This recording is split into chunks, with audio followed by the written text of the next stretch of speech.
আল্লাহর প্রতি খুশি আছে, তাহাদের জন্য মোটেই কঠিন নহে।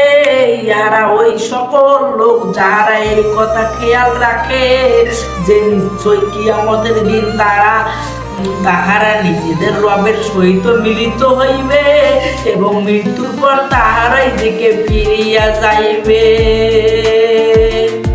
এই সকল লোকের প্রশংসা করিয়া আল্লাহ তাআলা এই আয়াতে ইরশাদ করিয়াছেন।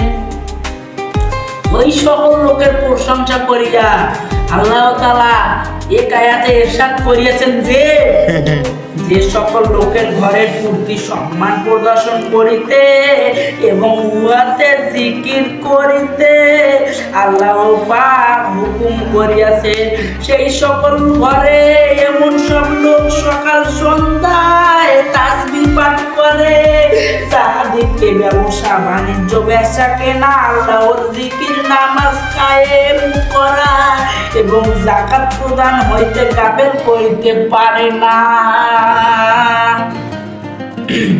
তাহারা এমন এক দিনকে ভয় করে যেদিন অন্তর চক্ষু সমূহ উলট পালট হইয়া যাইবে রে যুবক, কিয়ামতের দিন।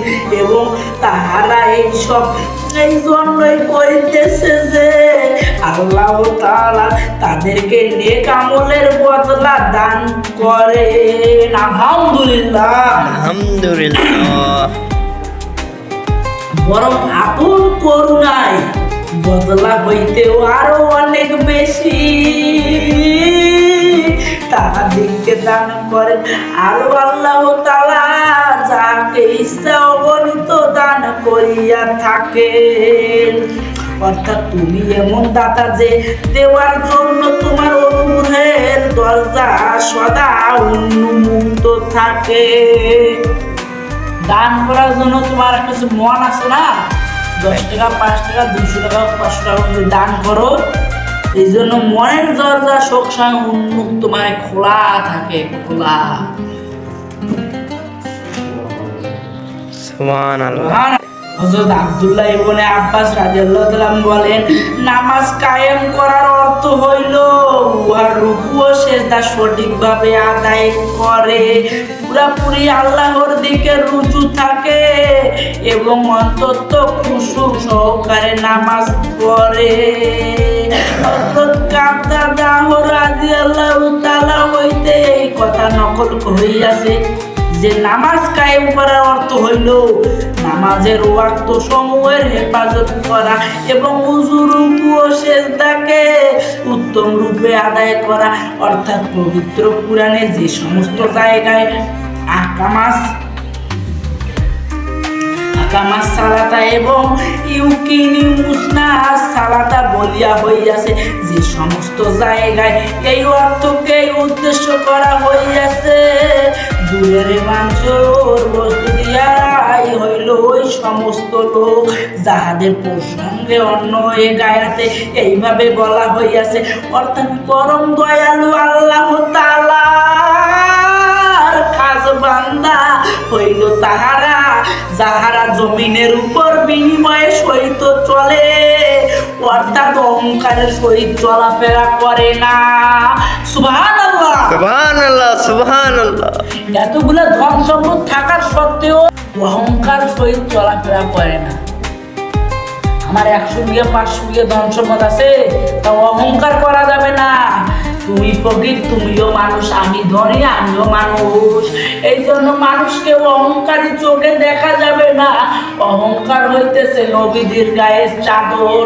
আমরা নবীজির গায়ে চাদর নিয়ে ছিনিমিনি করব না। ছিনিমিনি করব না, কখনোই না। আরো বলেছে, যখন তাহাদের সহিত জাহেল লোকেরা মূর্খের মতো কথাবার্তা বলে তখন তাহারা বলে সালাম, অর্থাৎ তাহারা শান্তির। এখানে বলেছে কি দেখছেন, যখন তাহাদের সহিত জাহেল লোকেরা মূর্খের মতো কথাবার্তা বলে, আবুল তাবুল গালি দেয়, সেই লোকরা তাদেরকে সালাম দিয়ে চলাফেরা করে, তাকে সালাম দেয় যে পাগল আমাকে গালি দিতেছে, অর্থাৎ এর সঙ্গে আমি কথা না বলে আমি সালাম দিয়ে চলে যাই। মাশাআল্লাহ মাশাআল্লাহ। অর্থাৎ তাহারা শান্তির কথা বলে যাহাতে অশান্তি দূর হয়, শান্তির কথা বলে যাতে অশান্তি দূর হয়, অথবা দূর হইতে তাহারা সালাম বলিয়া একান্ত হয়। এবং ইহারা ওই সমস্ত লোক যাহারা রাতভর আপন রবের উদ্দেশ্যে সিজদা এবং নামাজে দণ্ডায়মান থাকিয়া কাটাইয়া দেয়। ইহারা ওই সমস্ত লোক যারা রাতভর আপন রবের উদ্দেশ্যে সিজদা ও নামাজের পুরা রাত কেটে দেয়। সুবহানাল্লাহ সুবহানাল্লাহ। আমরা কি ওইরকম হইতে পারি না? অবশ্যই ওদের মতো কি আমরা চাইলে হইতে পারবো না? হইতে পারবো। অথবা তাদের আরো কতিপয় গুণের উল্লেখ করিয়া ইরশাদ ফরমান, এই সকল লোককে তাহাদের ধৈর্যের অথবা দিনের উপর অটল থাকার বদলা স্বরূপ বেহেশতের বালাখানা সমূহ দান করা হইবে।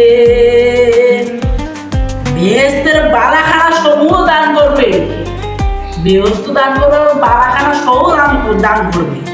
মাশাআল্লাহ মাশাআল্লাহ। তাহলে আমরা কত ভাগ্যবান যদি আল্লাহর কাজ ঠিক মতো করে যেতুব, তাহলে আমাদের ওই পারে গেলে কোনো কষ্ট হবে না। আমরা যে ভালো কাজ করতেছি আল্লাহ কি দেখতেছে না? অবশ্যই। তুমি যে লুকিয়ে লুকিয়ে গুনাহ করতেছে রে যুবক, তুমি ভাবতেছো আমি গুনাহ করলাম কেউই দেখলো না, কিন্তু আমাদের সৃষ্টিকর্তা উপরে আছে, সব কিছুই দেখতেছে রে যুবক। তুমি কেন বুঝো না? তার সত্ত্বেও তুমি গুনাহ করো। জীবনে যত গুনাহ করে ফেলেছো এখনো তওবা করে নাও, আর আল্লাহর কাছে বলো, হে আল্লাহ আমি না জেনে অনেক গুনাহ করে ফেলেছি রে মাবুদ, তুমি আমার গুনাহ খাতাগুলো মাফ করে দাও। এই কথা বলে আল্লাহ খুশি হয়ে যখন তোমাকে গুনাহ খাতার মাফ করে দিবে, তখন তুমি আল্লাহর কাছে লিপ্ত থাকবে, সালাত নামাজ যাকাত সব হজ কিছু সব কিছুই করে নিবে। সুবহানাল্লাহ সুবহানাল্লাহ সুবহানাল্লাহ মাশাআল্লাহ। তাহার অবস্থান করিবে, তাহা কতই না উত্তম ঠিকানা আবাস স্থল।